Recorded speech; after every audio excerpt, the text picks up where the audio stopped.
Salut la team foot, bienvenue sur la chaîne. Nouvelle vidéo aujourd'hui, on va parler de 7 expressions, on va énumérer 7 expressions qui pour moi n'ont pas leur place dans le football, ou ne devraient pas avoir leur place dans le football.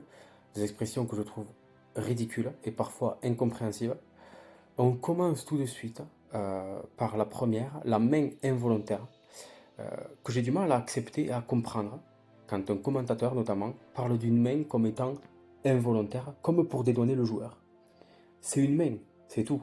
Donc ça doit être sanctionné, il n'y a pas à réfléchir. Je sais bien qu'aujourd'hui, avec le VAR, on ne sait plus trop quand c'est penalty ou quand ça ne l'est pas, mais la notion de main involontaire n'a rien à faire dans le football, pour moi.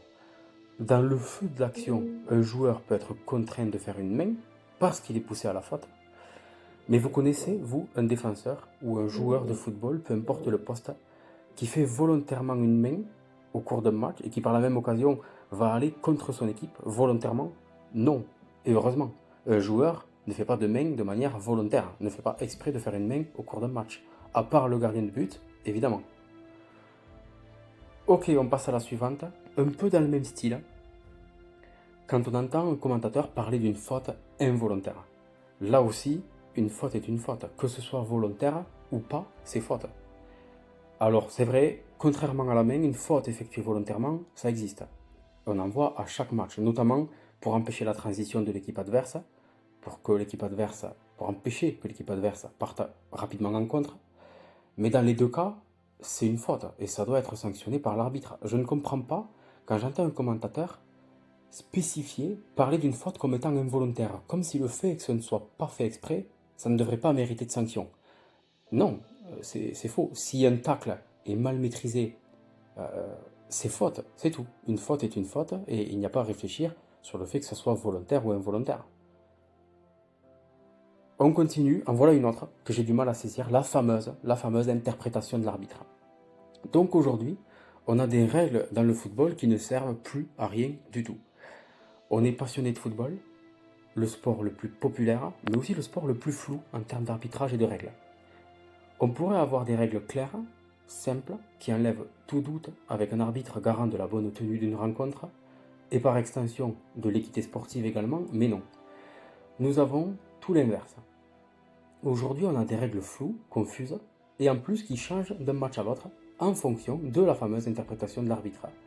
Aujourd'hui, tout semble réuni pour maintenir tous les acteurs dans le flou, et les questions et les doutes fusent, et c'est bien normal. Les amoureux de football ne sont pas dupes, contrairement à ce qu'on veut faire croire ou ce qu'on entend à droite à gauche. On a besoin d'avoir un arbitrage plus ouvert, on a besoin de beaucoup plus de clarté sur les règles et la manière de les appliquer, et ça évitera que l'on ait besoin de se laisser aller à l'interprétation de l'arbitre ou de qui que ce soit d'autre. Cette même interprétation qui favorise les décisions illogiques et incompréhensibles d'un match à l'autre. Ok, on passe à une expression qu'on entend souvent chez certains suiveurs, le style d'expression qu'on retrouve sur les réseaux sociaux, très souvent, souvent dans une situation de comparaison entre joueurs. Le but de cette expression est bien souvent de descendre le joueur que l'on n'aime pas pour élever le joueur qu'on aime. Le tout bien souvent sans aucune objectivité ni recul. Donc on entend, par exemple, Ryan Cherki a un désir édoué dans chaque orteil, et vice-versa. C'est fatigant, c'est n'importe quoi. Et ça relève bien plus de la bêtise et de la mentalité de rivalité omniprésente dans le sport aujourd'hui, et notamment dans le football, que de l'amour et de la connaissance du jeu. On n'arrive pas à aimer un joueur tout simplement, sans être dans ce truc de comparaison, de jugement, et de devoir écraser l'autre, juste parce que, bien souvent, l'autre joueur joue dans un club que l'on n'aime pas. C'est un raisonnement nul, bien souvent totalement faux et inutile, et ça nuit au football. On continue. Mettre la clim, là aussi une expression que l'on entend de plus en plus, mettre la clim. On l'entend chez les supporters. Elle reflète aussi l'attitude de certains joueurs qui, après avoir marqué un but à l'extérieur, pensent plus à se précipiter devant les supporters adverses en faisant mime avec les bras qu'il fait froid, plutôt que de simplement célébrer ça avec sa propre équipe en toute simplicité. À croire que l'objectif et l'ambition de certains supporters et de certains joueurs, certains dirigeants, ce n'est pas de voir performer leur propre équipe, mais plus de ne pas voir l'autre équipe réussir finalement. Je pose une question, en ce sens? Est-ce que ce n'est pas une attitude de loser, tout ça, finalement? On continue, nouvelle expression, le nouveau Zidane, le Messi japonais, ça marche aussi. Encore et toujours ces comparaisons inutiles, presque irrespectueuses même, pas envers le grand joueur, mais envers le jeune joueur, qui la plupart du temps ne demande rien, veut juste se construire tranquillement, mais voit certains médias sortir les grandes phrases, les grands mots pour des joueurs de 16, 17, 18 ans, qui débutent en professionnel et qui parfois ne le sont même pas encore. Ok, stop. Chaque parcours est unique, chaque personne, chaque joueur a son propre chemin.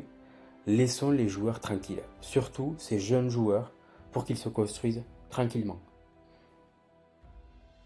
Ok, on finit avec une expression que l'on entend aussi très souvent, et même de plus en plus.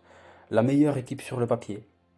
Expression qui m'énerve, mais qui malheureusement est aussi très révélatrice de notre football actuel. La meilleure équipe sur le papier. Celle-là porte une logique, évidemment. Elle est très liée au budget et aux moyens financiers des deux équipes qui s'affrontent directement. La meilleure équipe sur le papier, c'est généralement le signe d'un déséquilibre de moyens entre les deux clubs. Cette expression montre d'ailleurs non seulement le déséquilibre, mais l'inéquité certaine qu'il y a dans le football aujourd'hui. Car parfois le déséquilibre est énorme, même entre deux clubs qui s'affrontent dans la même division. On parle beaucoup, notamment au moment de la Coupe de France, du petit poussé de N2 qui s'apprête à affronter une Ligue 2 ou une Ligue 1. Mais la vérité, c'est qu'aujourd'hui, même entre clubs de Ligue 1, il y a le monstre et le petit poussé. Et cette inéquité, ces déséquilibres, s'ils sont trop importants, tuent le spectacle. La saveur d'une compétition tue le suspense aussi, qui est important dans le sport, c'est ça qui fait vibrer, et finalement tue le football. Ce serait par exemple bien plus agréable, et excitant aussi, de suivre une Ligue 1 où 7-8 clubs pourraient prétendre au titre de champion de France en tout début de saison plutôt qu'un seul. Et ce serait bien plus agréable d'avoir une Ligue 1 avec 10-15 clubs capables, sportivement parlant, d'aller décrocher une place européenne, que ce soit Ligue des Champions, Europa League ou Conference League, plutôt que d'avoir un cadre qui écrase tout le monde facilement, et même sans forcer, très clairement, et 3-4 clubs, trop en dessous de ce cadre inatteignable à tous les niveaux, mais trop au-dessus également du reste du championnat, pour être inquiété sur la durée. Ok, voilà pour ces expressions, voilà pour mon avis sur ces expressions-là qu'on retrouve et qu'on entend et qu'on entend encore dans le football, que ce soit au cours d'un match ou lors d'une analyse d'après-match ou d'une prise d'antenne en avant-match. Quel est votre avis, vous? Qu'est-ce que vous en pensez? Est-ce que pour vous, j'ai oublié déjà certaines expressions? Est-ce qu'il y en a d'autres qui vous énervent, que vous entendez et vous comprenez pas, et dont vous ne comprenez pas le sens? Euh, ou est-ce que vous êtes tout simplement en désaccord avec moi sur cette vidéo et sur une expression en particulier? N'hésitez pas à me donner votre avis en commentaire. Et moi, je vous dis à bientôt pour une prochaine vidéo. Ciao, ciao les amis!